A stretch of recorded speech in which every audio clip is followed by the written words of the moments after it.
Hello, good evening. Welcome. Thank you so much for joining us. My name is Priyanka Pant. I look after communications at GradRight. This evening, we're launching a brand new series called Hot Topic. It's a space where we discuss and debate and dissect all things related to study abroad. You know, in our conversations with students of the GradRight community, we come across all kinds of questions. And I think one of the biggest, buzziest sort of topics that we've been hearing questions coming in from students on is it really worth it to go abroad in this economy and get an expensive master's degree like an MBA? It's a hot topic, like we said. We've got a really interesting panel lined up. We'll be spending the next 60 minutes talking about all sides of it. Should you be applying for an MBA? What can you, sort of make the most of? What kind of jobs will you get at the end of it? Is it really an investment worth making at this point in time? Our chat box is open, our Q&A box is open. Please feel free to drop in all your questions. We want to address all your concerns over the next 60 minutes. And before we do that, though, I want to hear from you. Folks that are joining us this evening, where are you on your study abroad journey? What I'm going to do is I'm going to launch a quick poll and see. So the moment you can, please do answer the questions that are on your screen right now. Let us know, where are you on your study abroad journey? Are you sort of still thinking about applying for university abroad? Are you already, have you actively started applying? Have you maybe received some letters of admission and are still really debating, is this the right choice to make right now? Please take a moment to answer those questions that are on your screen right now. Let us know also, when is it that you want to go abroad? Do you want to go abroad this fall? Are you looking sort of sometime in the future? Because that'll really help us answer, and sort of looking at your answers will help us tailor how we want to spend the next 60 minutes best addressing your needs. So go ahead, I'm going to have that poll on your screens for the next few moments. So please do take a moment to answer those questions so that we can best address all of your concerns. And just to give you a quick preview, we have quite a mixed audience. Some are already have already received admissions to programs abroad for this year. Some are actively looking at programs and universities. So a really fascinating mix. I'm going to go ahead and end that poll. And thank you so much for taking it. We've got an overwhelming majority that's actively looking at universities and programs. Some are looking for fall 2023, which would be the upcoming September. Majority are looking perhaps sometime in the future. An interesting split. We've got an overwhelming, just about a majority looking at the MS in management, which we're kind of calling the mini MBA, as well as a pretty good majority looking at the MBA as well. So fantastic. What should you do? Should you go for an MBA? Should you go for a mini MBA? Should you ditch your plans altogether? How are you going to answer that question? Well, we've got experts in for you. We've got two fascinating perspectives. We've got an Indian student abroad who's, funnily enough, looking and studying an MSM. Hi, Sonu. Good morning. Welcome. Oh, Sonu, I think with just a rookie Zoom problem, you're on mute. Yeah.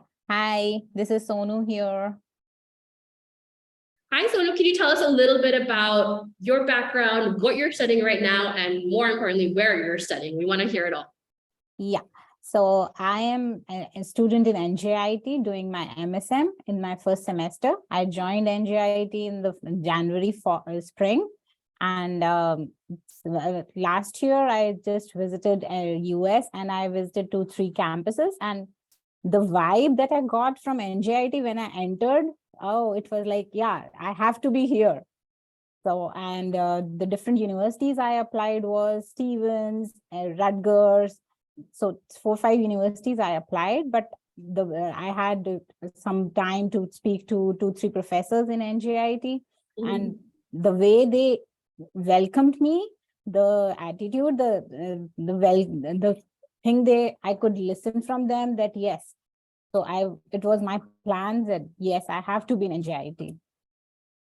Yeah, and the course and the course MSM, it's like, yes, I'm learning much because it is a mixture of technology and management, which is required in the market nowadays, I suppose.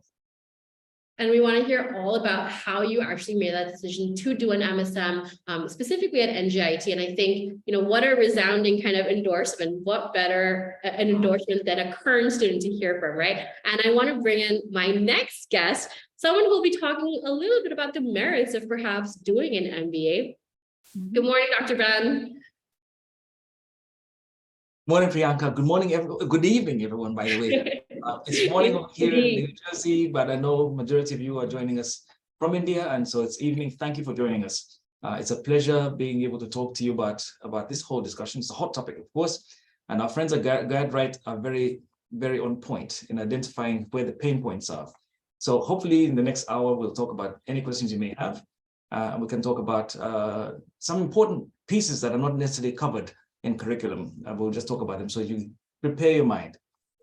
The goal of the discussion here is not to sway you into NJIT, but to sort of prepare your mindset about going to study abroad. Is the recession an impediment? Should we worry about that? Should that impede my decisions to move forward? So we'll explore some of that. So my name is Dr. Ben Manyindo. I'm the director of the graduate programs here at the School of Management at NJIT. What we do is that we are nestled as a business school that's nestled in a polytechnic. And so our business school is quite different because ours really focuses in the technology convergence with business, right? So it's quite different from the traditional MBA program. We'll talk a little bit about that later.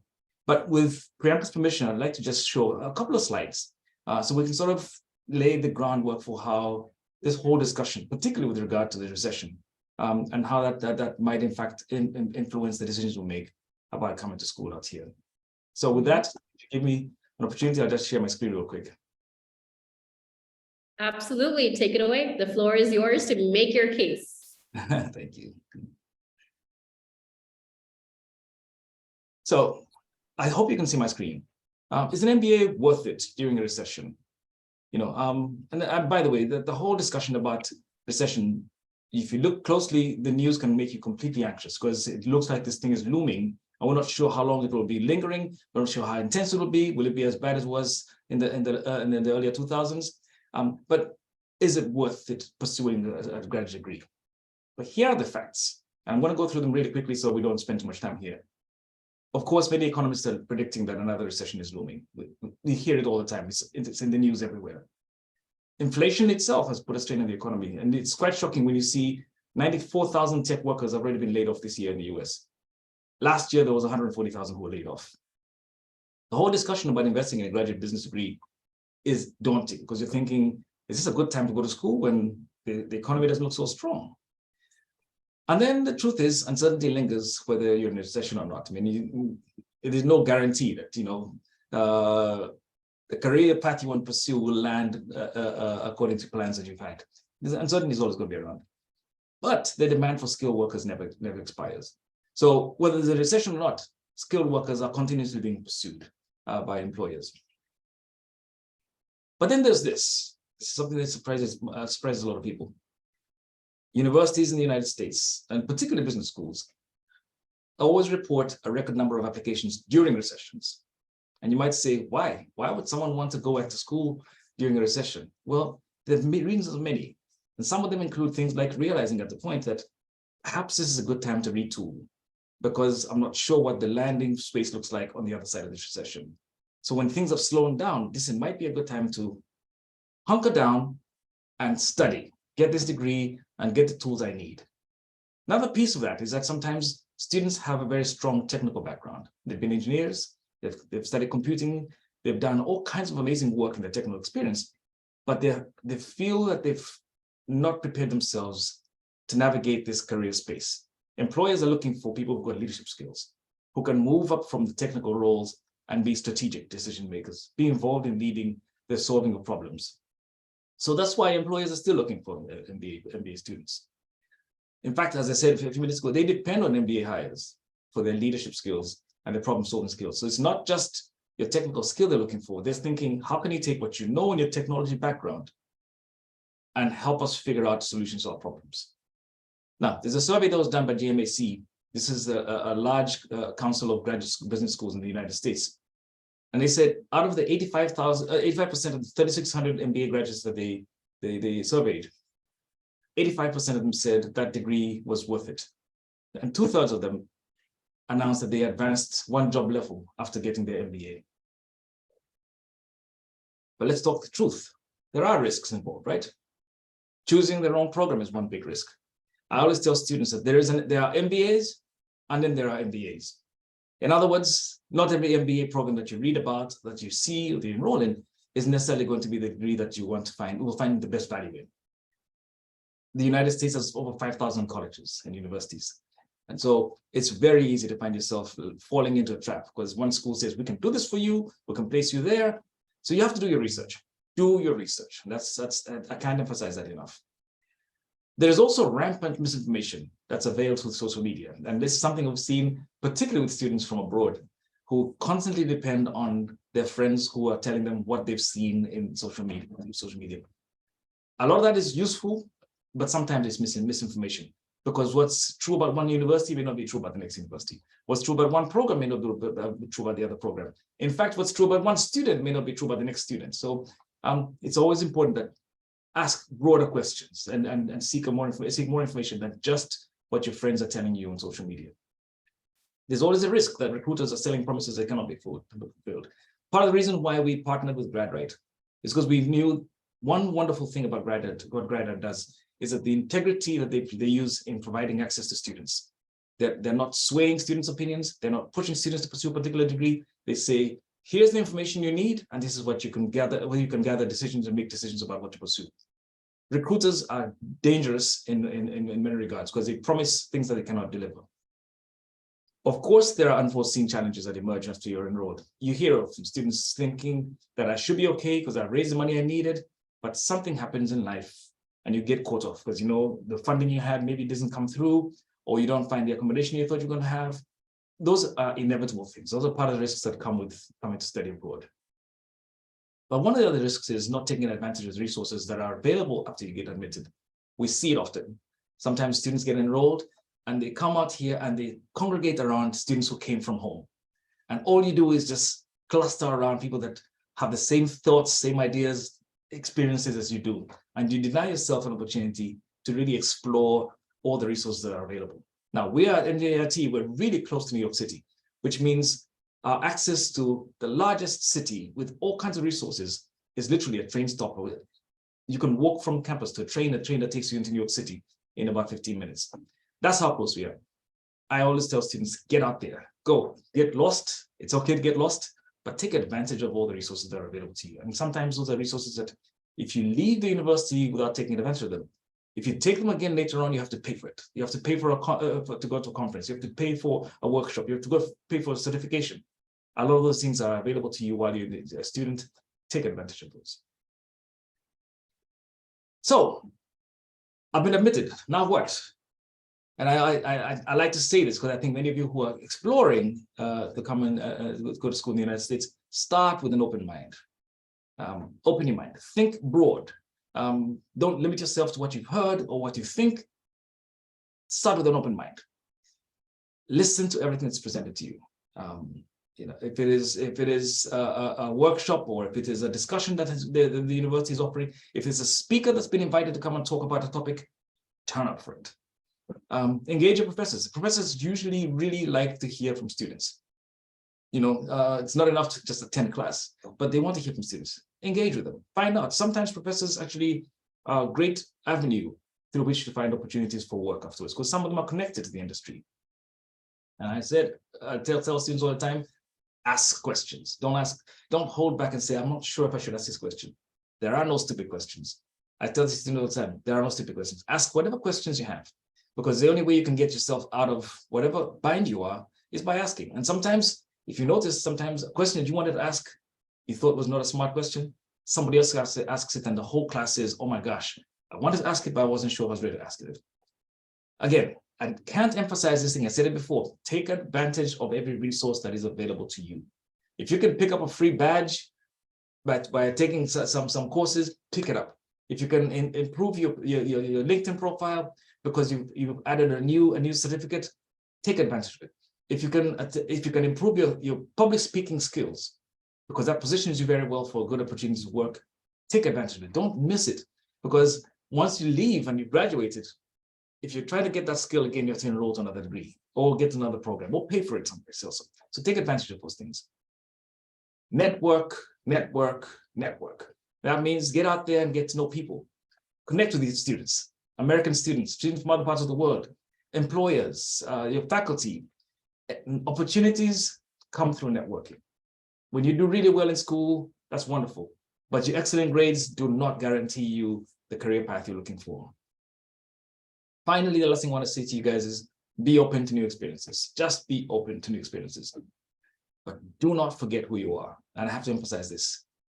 If you come from a culture that you should be proud of, don't shake your culture. Don't lose yourself and try to become what you're not. That is part of what makes you unique. So don't forget who you are, but be open to new experiences. That's all I wanted to share for now. And then as the discussion goes, I can talk a little bit more in more detail about the graduate programs at the School of Management, the MBA, New Tech MBA program, the MSM, and a series of other certificate programs that you can pursue here. Fantastic. Thanks so much. I would love to hear from students. We've already had some questions coming in about sort of the admissions process and all those other things, which we will get to. And I do want to remind, folks that, take Dr. Ben's advice, ask the questions. There are no stupid questions.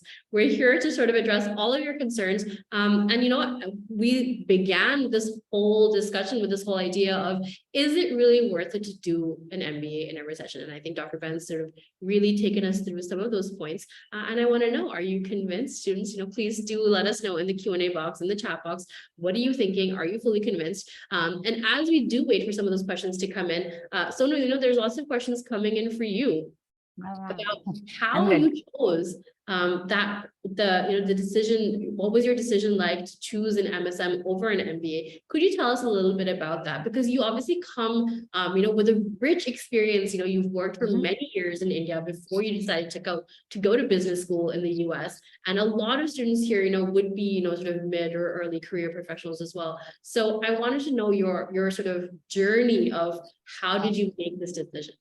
Yeah. So I did my computer applications bachelor and master's in computer applications, and then I was in teaching. I was teaching students in BCA and MSc IT students. But then I was like, from last 14-15 years, I was doing all about the technology. But the part that was missing, that I was feeling that I need to upgrade myself, was the management skills. As Ben said, that is what the market is looking at. It's a combination of technology and the management skills. We need to have those. So for that, I thought, yes, why not a country like US if I have to study abroad? Because I think US, being a developed country, has great sophisticated infrastructure in the field of education. And it is a country with best support students, not only nationally, but also internationally. And living in a different country enhances our personality and decision making. So these all things made me decide, yes, not Australia, not UK, not Canada, just US. And then why I landed in NJIT? I applied for 4-5 universities, as I was already sharing. But last year it happened, so I visited NJIT campus and I had a word with 2-3 professors here, the faculty here, and the welcoming words, and of course the infrastructure of the campus and the labs and the facilities of NJIT. So it was like, yes, I have to be here. So then I started with my journey. I contacted different counselors, as Ben was sharing. yes, we should not be going through like totally with the words of the counselor.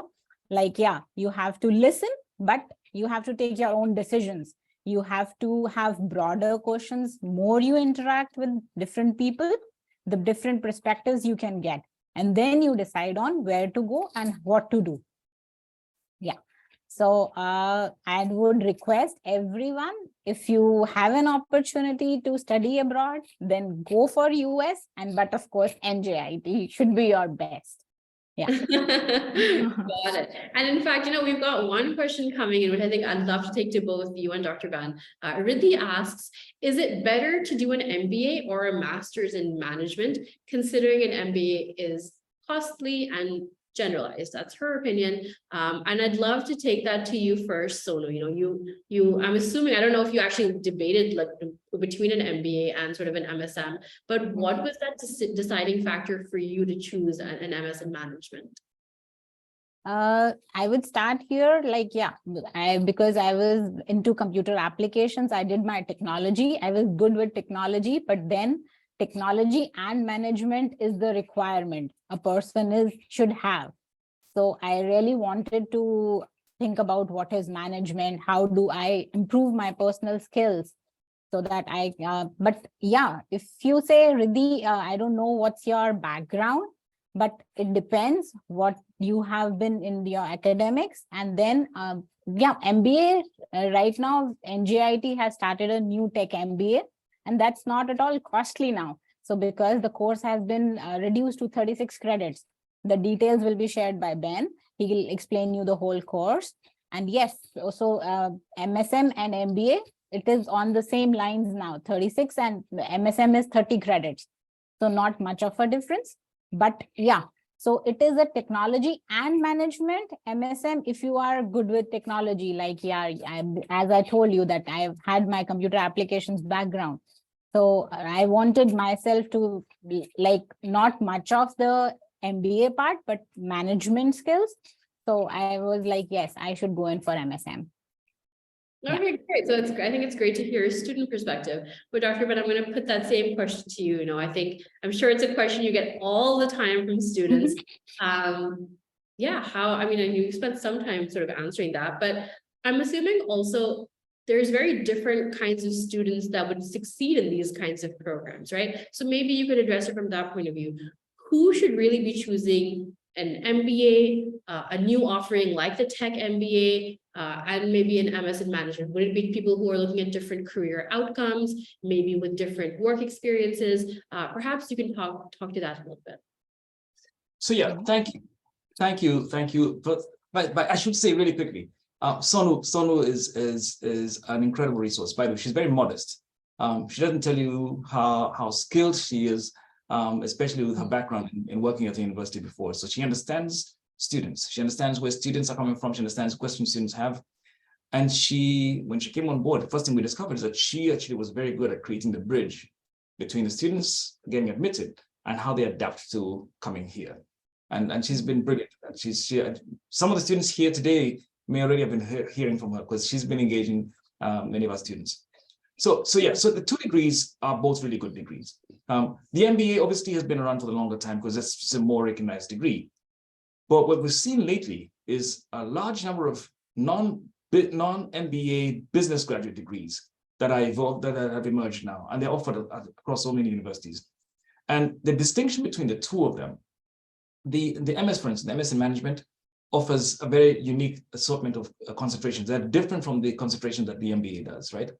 And if I could just make it perhaps a simplified explanation, the MSM emphasizes specific technical skills that students would bring that could actually apply to a company that recruits them. So you're bringing your technical background and positioning it well, using it well into an organization. The MBA emphasizes something different: the strategic implications of business in an organization. So the application of it is where the MSM comes from, right? The implications of it. How do we use? Let me put it differently. My dean here says something interesting. She said, some people want to understand how the car has been made. Other people want to just be able to drive the car. They don't really know the details about how the car has been set up, but they want to use it for its functionality. And so the two different programs really, for a student who wants to understand use the skills they have, the inner background they have to be able to navigate a successful career in a particular area. The MSM program is brilliant because it's actually really designed that way. It's a shorter program as well. You can finish in 30 credits. The MBA is a great degree. It's a little broader because it also allows you to pick up a few more tools that you can actually apply in the context of how do I use the skills I have to actually navigate, to address the need for technology in a business setting.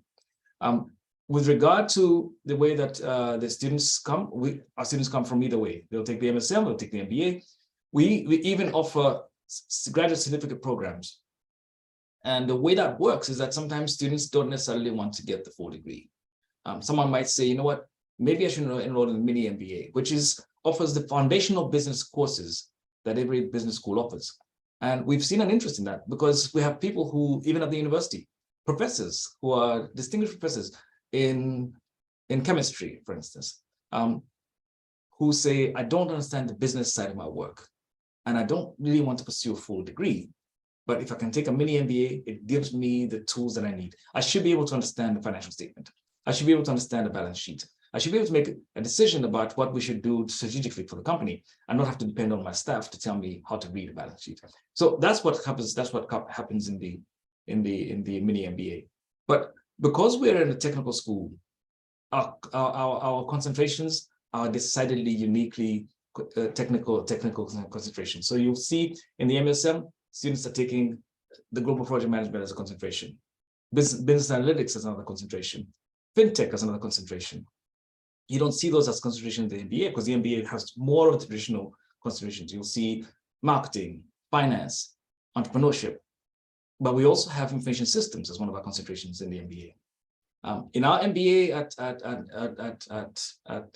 NJIT, we also have what we call a custom concentration, which allows students a lot of latitude. So you can actually, if Sonu just talked about this, we're launching a brand new tech MBA this September, which is actually an upgrade from our current 48 credit program. It's a 36 credit program. What's unique about it is that it is 36 credits rather than 48 credits, but the students who come through here get two concentrations and not just one concentration. So it's possible to pursue an MBA from us and have a concentration in information systems and finance, or finance and marketing, or entrepreneurship and marketing, or information systems and the custom. The custom piece is really nice because it allows students to take a course from any field. So you can take a course from architecture, a course from engineering, a course from computer science as part of the custom concentration. The students who pursue that usually are saying, I want to pick and choose specific areas of concentration that are aligned with my career path. So we allow students that kind of latitude in pursuing that. The other part of it is that it is now also, like the MSM, a STEM designated degree. So the wonderful thing about that, so for those of you that don't know, most of you probably know what STEM designation means, but the STEM designation means that when you graduate from the university in the United States, when you have a STEM designated degree, you can work for up to 3 years after you've completed your degree. If you enroll in a program that's not STEM designated, you can work only up to 12 months after you graduate. So students see that as a good opportunity to really leverage the skills they have, make a strong impression to a potential employer, and perhaps at the end of those 3 years, the employer is willing to make a petition to get you to come and have a work visa to be able to work on H1 or whatever visa option there is for you. So that's part of what makes this program so attractive. The MBA can be completed, if you're taking it as a full-time student, can be completed in 4 terms. So you would start, let's say you start in September, you'll take 9 credits in September, take 9 credits in January when you start the spring semester, take 9 credits in the summer, and take 9 credits in the fall of next year. And by the end of 2024, you've completed your degree. The MSM, because it's shorter, 30 credits, we've had students who actually finish it in 2 semesters. Some students have actually taken 15 credits in 1 term. They started in the fall, they did 15 credits, and then in the spring they did 15 credits, and they finished it in 2 semesters. But generally, most students finish the MSM within about 2 or 3 semesters. So yeah, so that's sort of the overall difference between these 2 programs. Both programs, by the way, when employers are looking at students, I don't think that there's a marked difference between the caliber of student that they receive.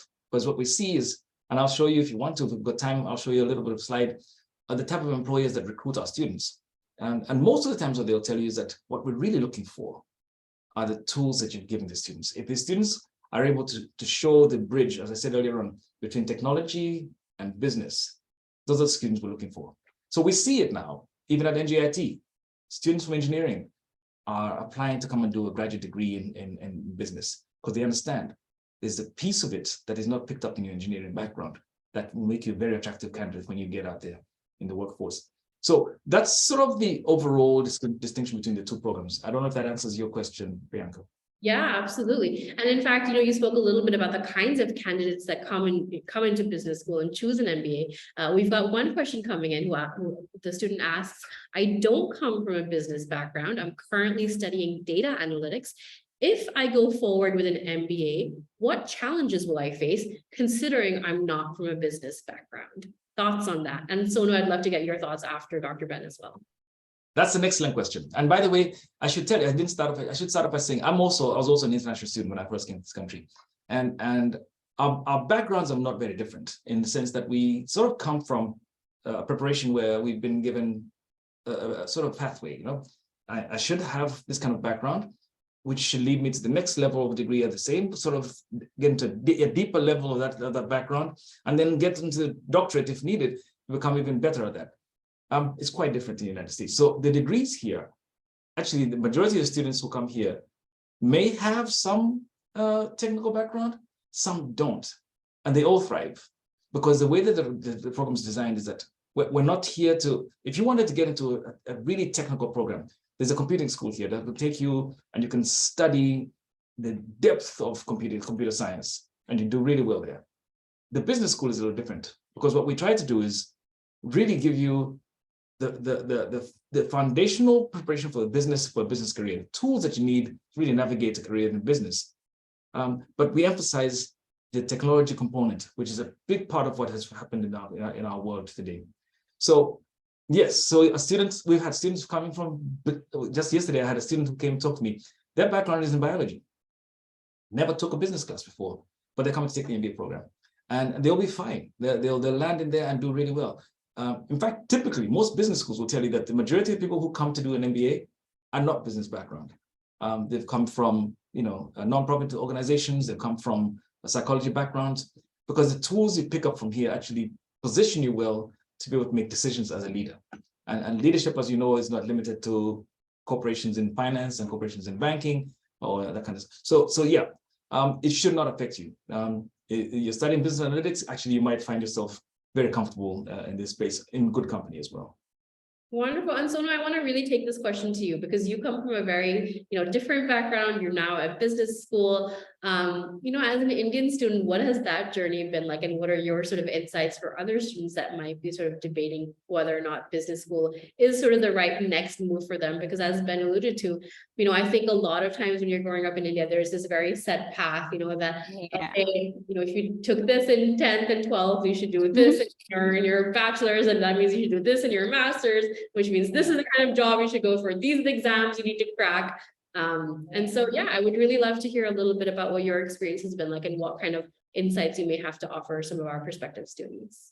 Yeah, thank you, Priyanka. So answering the question from the student, like he was telling, Dwayne was sharing that we have started the tech MBA. So there are different concentrations. So information systems is also one concentration. So the student, if he is into data sciences, so he can always take a combination of management and information systems concentration, and that will be like perfect for him. He can learn digital marketing in that. He can learn data mining in that. We have the subjects of data mining, data analysis, and then the other concentration will be management. So it will be a good combination for him if he takes MBA. Yeah. So the concentration is to be selected. And as he told, we have a customized concentration also. So if he wants to take some computer science subjects, he can take one from the computer science department, and another concentration can be from the management. Yeah, so it'll be a good deal for him if he does MBA after his data sciences. Yeah. Yeah, fantastic. And I just wanted to address, I know Pujita had a question about how much does each credit cost? And Dr. Men has just sort of answered that the current tuition cost is $1,907 per credit. So hopefully that helps you, Pujita. One very interesting question coming in from Abhishek. Abhishek writes, hello, everyone. I've completed my post-graduation MBA in finance from India. What would be your suggestion? Should I go ahead and apply to an MBA program in the US, or should I directly apply for a job? Any thoughts on that? So, or even Dr. Ben, an Indian student who may have already, completed an MBA in India, would it make sense for them to apply to business school in the US? Do you think they should consider other business school programs, alternatives to MBAs, or perhaps dive right into the job scene here in India? So, one thing I'd always tell students, I mean, I'm not one that would encourage you to pursue 2 degrees at the same degree two times over. If you already have an MBA in finance, you've got a good degree, especially if you got it from a good institution. So what I'd suggest is that if you want to pursue another degree, let it be because you've investigated and discovered that there's perhaps an additional skill that you could pick up from there that will be of value to you. But I would not necessarily pursue another MBA. It's possible to pursue another master's degree. You can pursue another master's degree. You don't even have to do a master's degree. Nowadays, there's so many credentials you can pick up. You can get a certificate, a graduate certificate from a university that emphasizes a particular skill set that you didn't cover in your MBA in finance, and still be able to leverage that. Most employers are usually going to be asking this question: do you have the skills we need? Not so much which MBA did you take at what stage in your career, not necessarily what your GPA was.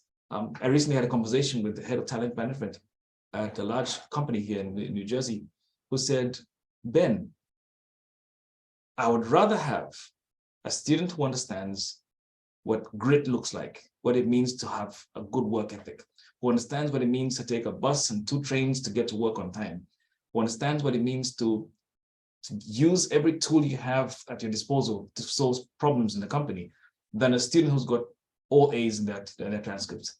So the point is, all A's is not a bad thing, but all A's is not the only thing that employers are looking for. Employers are really looking to see what value you do bring to our company. And you're seeing now increasing number of companies are not even saying their degree is necessary, because they're saying, if you have this particular skill, we have a job for you. So the most important part is just do your homework.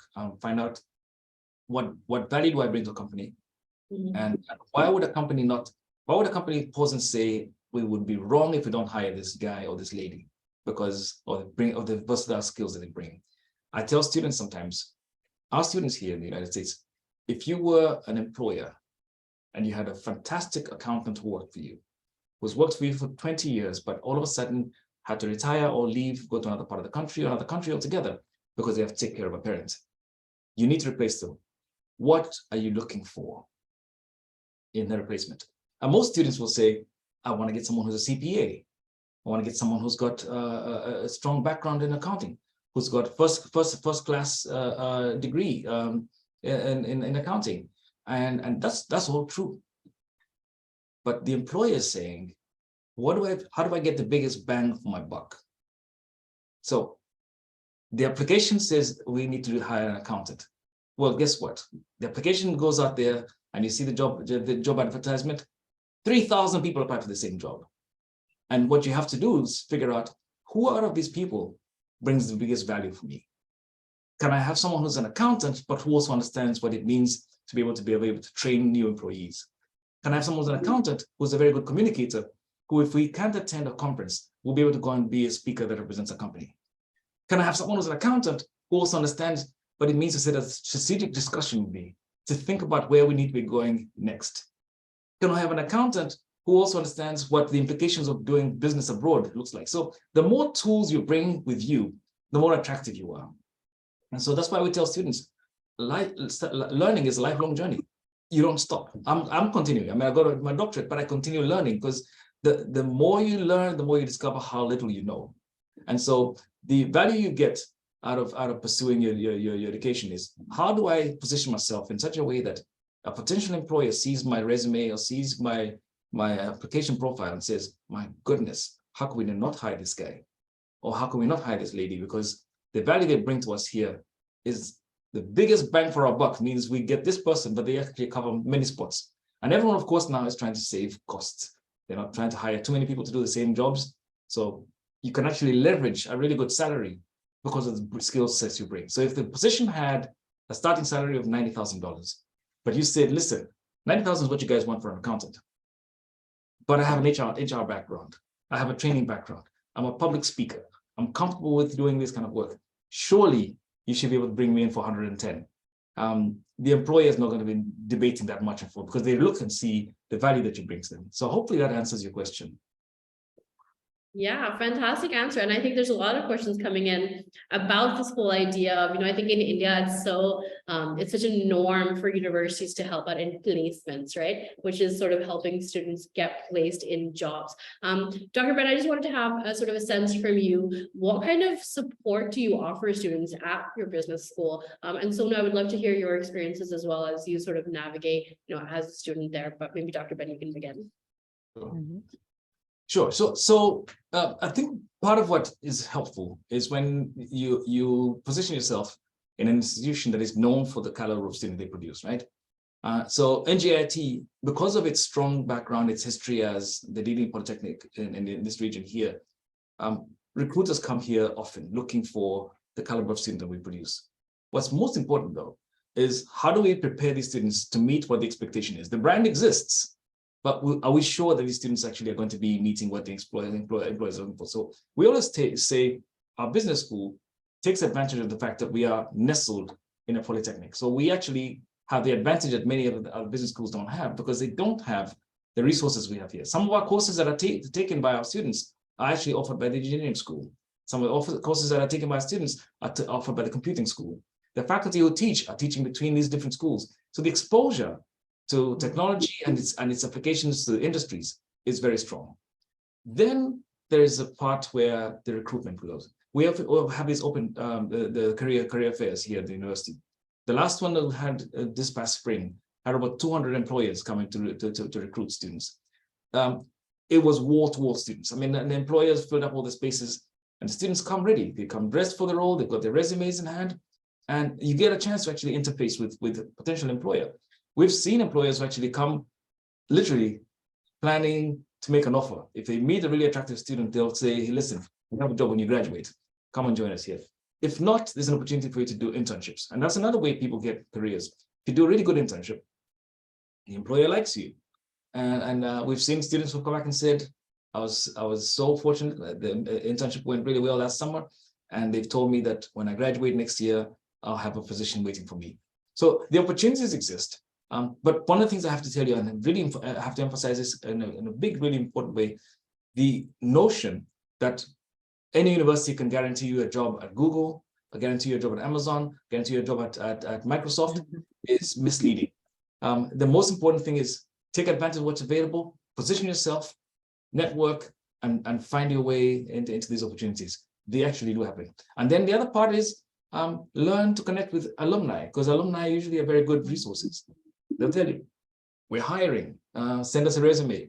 And we've seen students who've been able to get jobs because alumni have been able to help them out.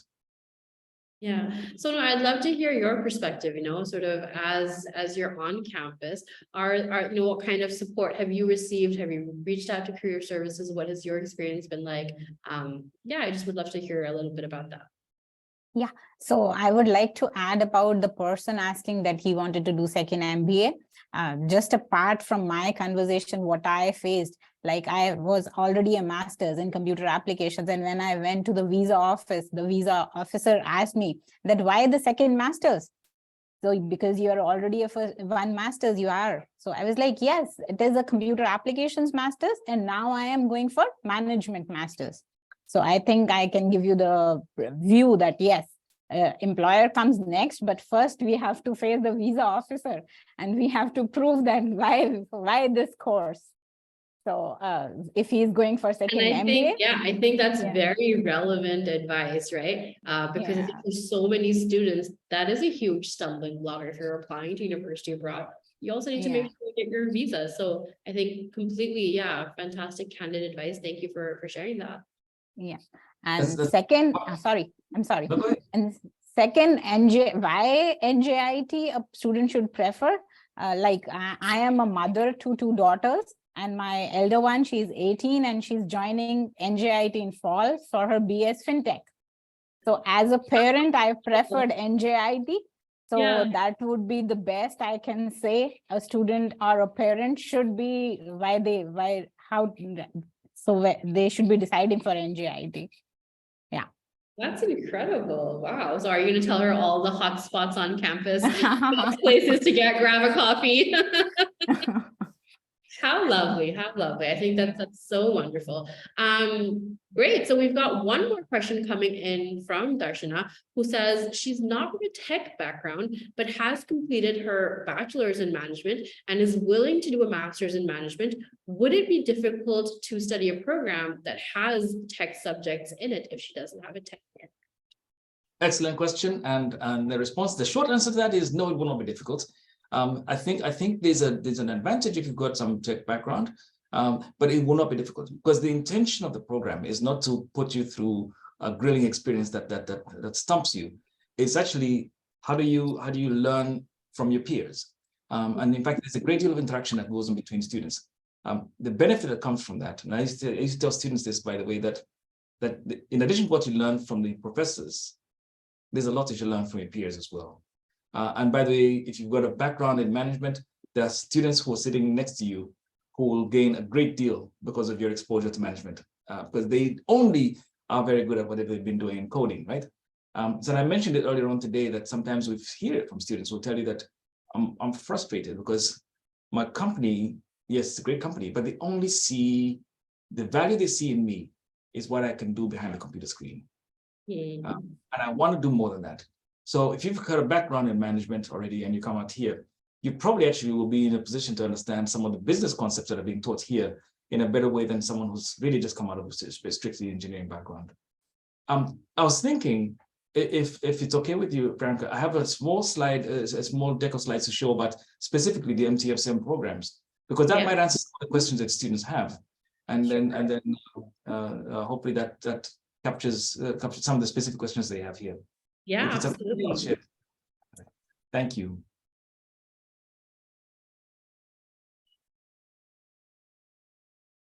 Maybe as you pull up those slides, we've got one fantastic question coming in from Jayant. Maybe you could try and take that as well at some point. Does NJIT offer scholarships? And if you do, could you please share the eligibility criteria for applying to NJIT, for instance? Is there a GRE, GMAT, TOEFL score requirement? So two separate questions, but maybe you can try and take those. Sure. So I'll answer that question really quickly. And in fact, this is probably a really good way to explain our relationship with GradRight. So NJIT offers limited scholarships for students who want to come and study their master's degree here. The majority of scholarships are really given to undergraduate students and PhD students. So the master's level students, not so much. In fact, the few scholarships that are available are usually scholarships that you can apply for after you've come on board. And even those are not necessarily substantial enough to make a big dent in terms of what your student commitment is. The benefit we've seen, and this is part of the reason why we're thrilled to have part of this relationship with GradRight, is that GradRight actually came with a very important solution to this challenge for students. The fact that GradRight created a platform where students can apply for loans from India that are much more favorable than if they were trying to get loans in the United States, that the lenders actually compete for these students. And that students can actually take the mystery out of applying for loans. Family doesn't put a house up the farm on as a collateral, that you can actually do that, and within a few days of signing up with GradRight, you have a few offers coming your way. Is one of the things we really found so valuable, and that's why we thought this partnership was brilliant. The other thing that we've seen is that international students, particularly students from India, are particularly adept, because the employability is very high when you come through a program such as NJIT, are very quick at settling loans after they get hired, because they see that as an opportunity to get that debt out of the way and then pick up and continue with their careers as they go. So we've seen an increasing number of students coming in spite of the fact that we don't have many scholarships, but they've got a really good backbone that comes out of the support that GradRight provides. I hope that answers that question. I'll share the screen really quickly and then So I'll try and go through this as quickly as I can so that we don't lose track of time here. A little bit about the NJIT and specifically the School of Management. For those of you who don't know, the AACSB accreditation is the highest ranking accreditation for any business school. And honestly, only 5% of business schools in the world have this AACSB accreditation. Why is that important for us? It was very important because it is a public declaration about the quality of a program that's assessed not by us, but by a body that is recognized as a standard in terms of the quality of business education.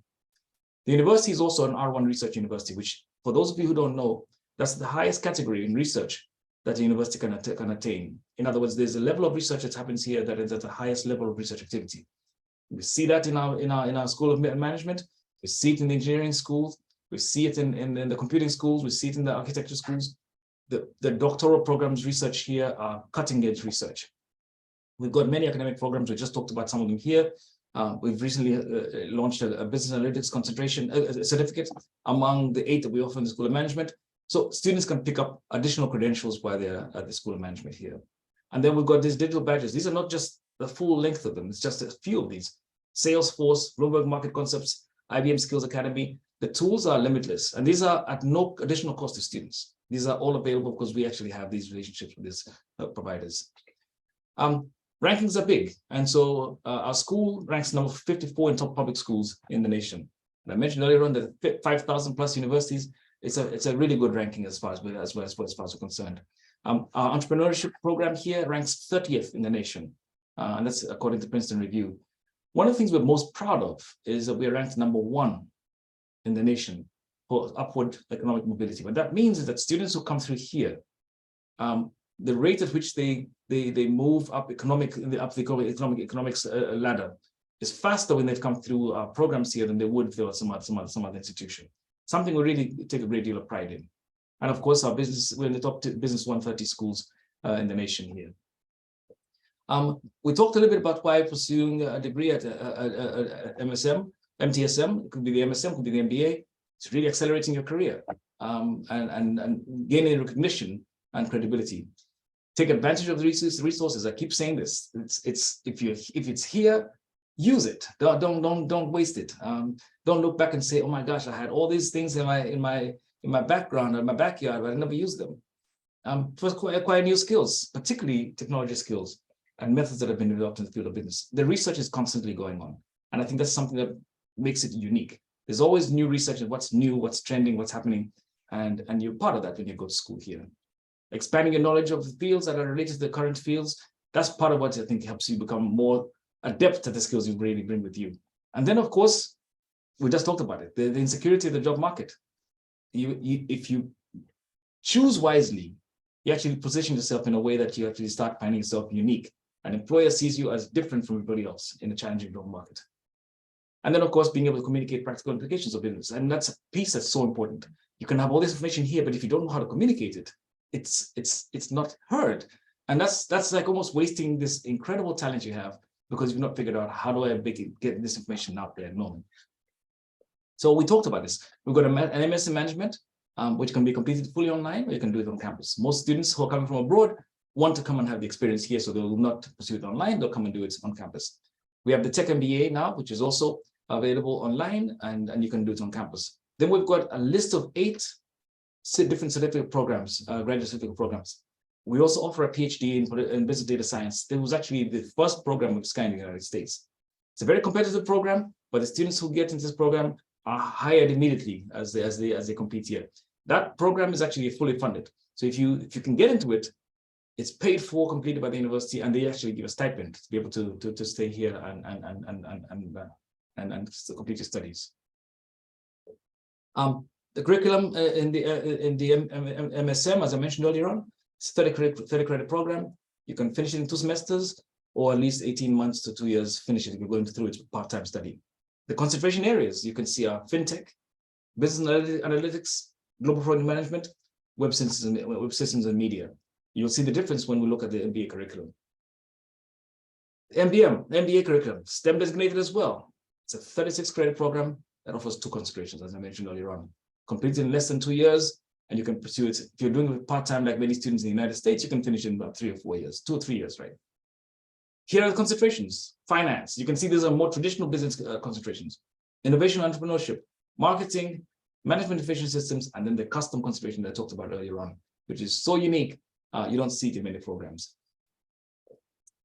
And this is an example of some of the companies that recruit our students. And you can see the business sectors tend to be technology, financial services, there's a lot of pharmaceutical companies, but these are just a list of some of the employers, the top 20 employers of our graduates. These are people that have come out of MTSM. And that shows you sort of the graduate student placement rate and the starting salaries for students who are coming through our programs here. This is a list of our alumni where they work. You can see Accenture. I mean, this list, like I said, this sort of lists the big name companies that are known, but it's not a comprehensive list. And I tell students all the time that don't get discouraged if you don't get into Bloomberg, because there are so many other companies that are hiring that even give you great opportunity to succeed, because the Bloomberg is probably saturated with people that are at the same level as you are. In a smaller company, you have some latitude and you can actually figure out how to navigate yourself into more managerial positions. But this is just an example of some of the companies that recruit our students. The application process, and I think that's what I want to talk about, because sometimes students want to hear about this thing. There's an application to apply to get into our program. So for students who have attended an event like this today, once we get the information of who applied, who attended the session, we waive the application fee. So students will not have to worry about paying an application fee for applying here. Of course, we require students to submit a personal statement. The personal statement basically tells us, who you are and why you want to pursue this degree and why you think this degree will be helpful to you in your career. You must have a bachelor's degree to get into our graduate programs. Now, Indian students often have degrees that they completed in 3 years. The university recognizes those degrees, but they must either be on a registry of schools that the university is aware of.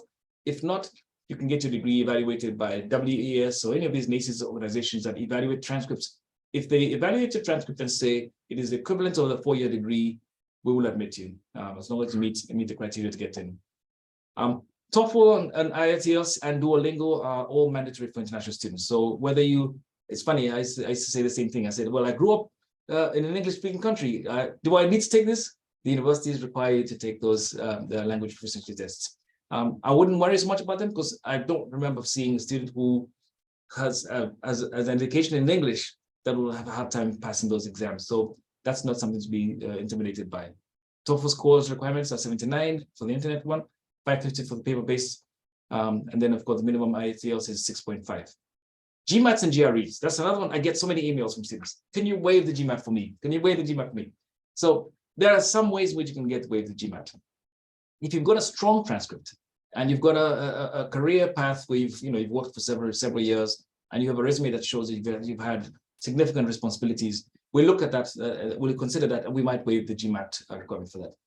If your transcript is evaluated by WES or any of these organizations and it's deemed to have a GPA in the US equivalent that's above 2.8 GPA, we will waive the GMAT requirement. And that's actually something that students have taken advantage of. We'll waive the GMAT requirement. So that's the application admissions requirements. And then these are our contact information. If you want to take a screenshot of that, Sonu, my colleague here, an incredible resource to us. We can't thank her enough for what she does for us. Carly Hickey is in our, you'll probably hear from her when you apply at the university. Our dean is Dr. Tukel.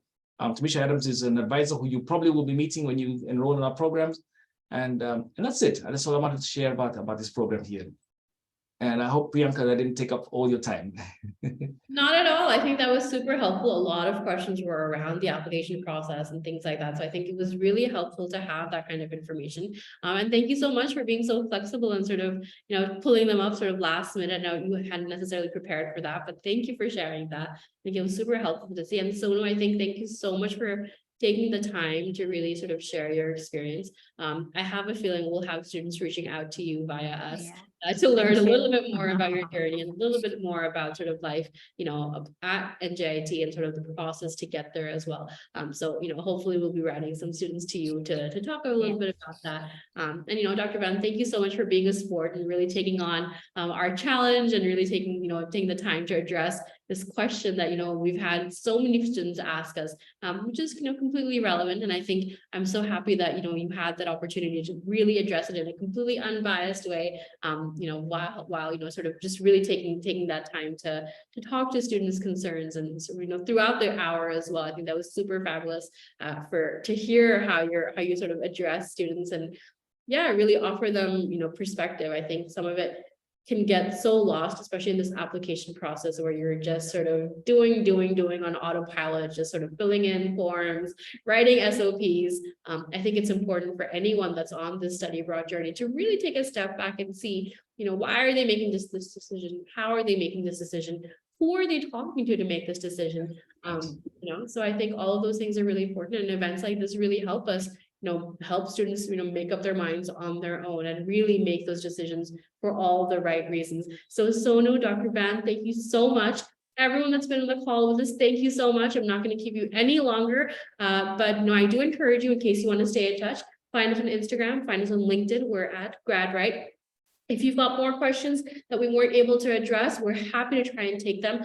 We'd love to organize more sessions like this. So if there's questions that you have about your own study abroad journey, if there's questions, concerns, anything that you want us to talk about, please do write in. We're happy to take and, create sessions like this, answer them, and hopefully you find them helpful. But have a wonderful day. I know you've got a full Tuesday ahead of you, Sonu and Dr. Ben. So have a lovely, lovely day. Thanks once again for speaking to the GradRight community. Lovely having you on board.